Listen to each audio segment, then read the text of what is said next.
Hi friends, நான் உங்கள் சூரஜ். நம்ம சமூகம் எப்போ டெக்னாலஜிக்கலாக க்ரோ ஆகுதோ இல்லை நம்ம எப்போ டெவலப் ஆகிறோமோ கூடயே சேர்ந்து நம்ம டேட்டா திருட்டு போகிறதுக்கான த்ரெட் ரொம்பவே அதிகமாக இருக்கு. ஐ மீன் நம்ம லாஸ் ஆஃப் டேட்டா, நம்மளோட பர்சனல் டேட்டா தெஃப்ட்டுக்கான சான்ஸ் ரொம்ப அதிகமாக இருக்கு. ஸோ இன்னைக்கு நம்ம என்ன பார்க்க போறோம்னா, நம்ம எல்லாரும் இப்போ இது ஆன்லைன் டிரான்சாக்ஷன் வேர்ல்டு. ஸோ என்ன பர்ச்சேஸ் பண்ணோம், என்ன வாங்கணும், என்னன்னாலும் நம்ம ஆன்லைன் டிரான்சாக்ஷன் தான் டிபெண்டா இருக்கும். இந்த ஆன்லைன் டிரான்சாக்ஷன்ஸ் நம்ம பண்ணும்போது இப்போ நம்ம செக் அவுட் பண்ற பேஜ்லாம் பே பண்ணும்போது நம்ம செக்யூரா இருக்கிறதுக்காக நம்ம பேமெண்ட் கேட்வேங்கிற ஒரு இது நமக்கு பேமெண்ட் டேக் ஓவர் பண்ணுது. இந்த பேமெண்ட் கேட்வேனா என்ன, இந்த பேமெண்ட் கேட்வேனால நம்ம என்னென்ன அட்வான்டேஜஸ் அண்ட் எதுக்கு இந்த payment gateway first of all தேவை அப்படிங்கறத இன்னைக்கு பார்க்க போறோம். ஃபர்ஸ்ட், பேமெண்ட் கேட்வேனா என்னன்னா, நீங்க உங்க செக் அவுட் பட்டன் அமுத்துறீங்க, அதாவது பர்ச்சேஸ் பண்ணி செக் அவுட் பட்டன் அமுத்துறீங்க, இல்ல லாஸ்டா ஃபைனல் பட்டன் எப்போ அமுத்துறீங்களோ உங்க பேஜ் உங்க பேங்க் பேஜ் போறதுக்கு முன்னாடி, பேங்க் ரிக்வெஸ்ட் போறதுக்கு முன்னாடி ஒரு இன்டர்மீடியட் பேஜ் வருது. அந்த தேர்ட் பார்ட்டி பேஜ் சொல்லுவாங்க. தேர்ட் பார்ட்டி பேஜ் தான் உங்களோட பேமெண்ட் கேட்வேன்னு பேரு.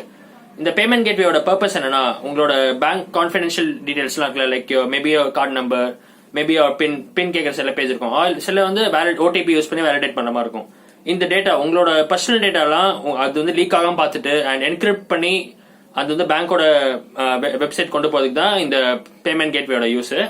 அண்ட் ஃபர்ஸ்ட் எப்படி ஃபங்க்ஷன் ஆகுதுன்னு பார்ப்போம். ஃபர்ஸ்ட் நம்ம செக் அவுட் பட்டன் நமக்கு என்ன ஆகுதுன்னா, உங்க கஸ்டமர் வெப்சைட், அதாவது நீங்க பர்ச்சேஸ் பண்ற வெப்சைட்ல இருந்து ஒரு ரிக்வெஸ்ட் உங்க பேமெண்ட் கேட்வேக்கு போகுது. அந்த பேமெண்ட் கேட்வே ரிக்வெஸ்ட் உங்க பேங்கோட வெப்சைட்டுக்கு போகுது. பேங்க் ஃபர்ஸ்ட் என்ன பண்ணுதுன்னா, ஆத்தரைஸ் பண்ணுது.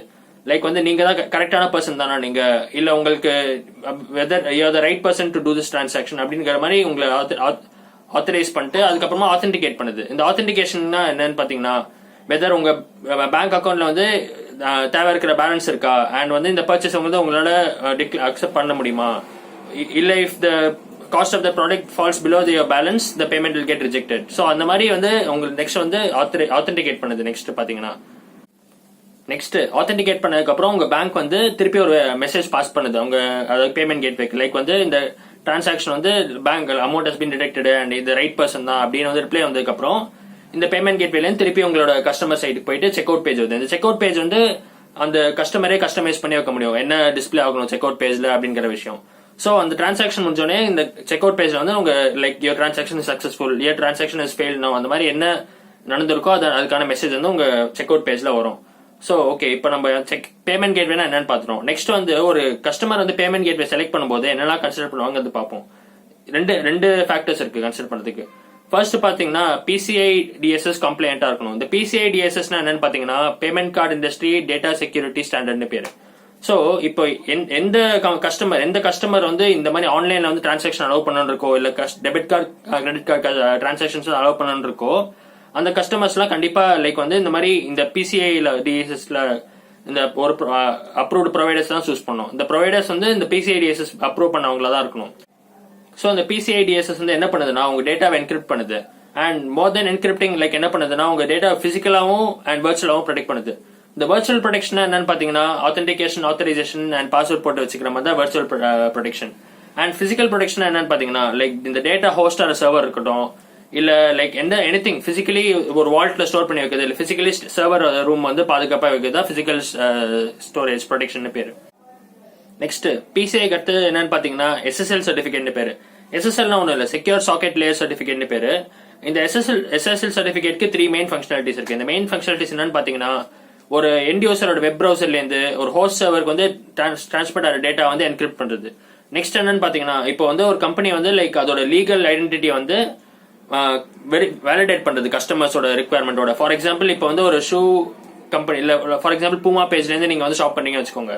அந்த பூமா page they will have certificate identity that it's meant for selling shoes. And customers கிட்ட வர டேட்டா அவங்க ரீட் பண்ணி பார்த்தா இதுவும் it should match each other. For example, shoe தான் சர்ச் பண்ணிருக்காங்களா அண்ட் ஷூ தான் ஆர்டர் பண்ணிருக்காங்க, டேட்டா மேட்ச் ஆகணும். செகண்ட் பாயிண்ட் இதான். அண்ட் தேர்ட் பாயிண்ட் என்னன்னு பாத்தீங்கன்னா, இந்த SSL கம்பேர் பண்ணுது. இந்த பர்டிகுலர் வெப்சைட் அது பெஸ்ட் நோன் ஸ்டாண்டர்டா ஒரு வெப்சைட் வச்சிருக்கோம், அது பெஞ்ச் மார்க் மாதிரி. சோ அந்த வெப்சைட்ல இருக்கிற செக்யூரிட்டி ஸ்டாண்டர்ட்ஸ் எல்லாம் இல்ல மேட்ச் ஆகுதா அப்படின்னு பார்க்கும். ஃபார் எக்ஸாம்பிள், ஃபயர் வால்ல ப்ரொடெக்ட் இருக்குது, இல்ல it can be anything related to protection. அது இது மேட்ச் ஆகுதா அந்த compared to that bench mark website அப்படிங்கிறது SSL செக் பண்ணுது. அண்ட் இந்த SSL என்னெல்லாம் என்கிரிப்ட் ஆகுதுன்னு பாத்தீங்கன்னா, it can B user name, password, your personal details, your phone number, your email address, anything related to you. உங்களை சார்ந்த என்ன விஷயம் என்னவா இருந்தாலும் அதை என்கிரிப்ட் பண்ணி வச்சுக்குது. இந்த என்கிரிப்ஷன் எப்படி பாசிபிள் பாத்தீங்கன்னா சைஃபர் கீஸ்னு ஒரு டெக்னாலஜி இருக்கு. இந்த சைஃபர் கீஸ்னா என்னன்னு பாத்தீங்கன்னா உங்க கீபோர்ட்ல இருக்க ஒரு கீக்கும் வந்து ஒரு கோட் ஜென்ரேட் ஆகும். இந்த கோட் வந்து என்கிரிப்டட் கோட் பேரு. இந்த கோட்ஸ் வந்து யாரும் அவ்வளவு ஈஸியா ரீட் பண்ண முடியாது. என்னவா வேணா இருக்கலாம் இந்த codes. It can be anything from letters to special characters numbers என்ன வேணா இருக்கலாம். சோ இது படிக்கிறதுக்கு வந்து ஸ்பெஷல் டீக்ரிப்ஷன் டெக்னிக்ஸ் எல்லாம் தேவை. சோ அவ்வளவு ஈஸியா இது படிச்சிட முடியாது. சோ இந்த PCI பிளஸ் SSL இது ரெண்டும் சேர்ந்த ஒரு ப்ரொவைடர் தான் அந்த பர்டிகுலர் மர்ச்சன்ட் வந்து சூஸ் பண்ணும், like to provide your payment gateway. So இதுக்கு ஏன் எவ்வளவு ஸ்ட்ரெஸ் இருக்குன்னு பாத்தீங்கன்னா ஒருத்தரோட personal information is at stake and அவரோட like confidential information and sensitive information வந்து இஸ் அட் ஸ்டேக்.